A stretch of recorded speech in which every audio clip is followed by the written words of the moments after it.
నమ్మిన వారి వలన ఈ సూచక క్రియలు కనబడును.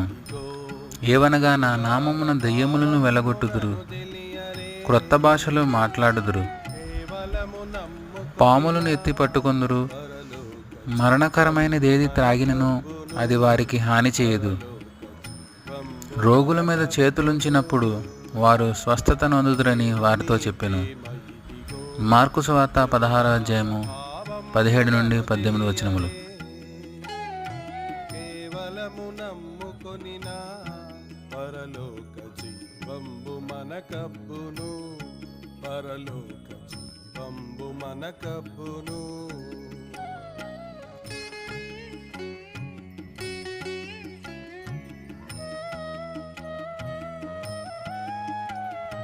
మానవుల రక్షింపను దేవుండు తన కుమారుని పంపెను.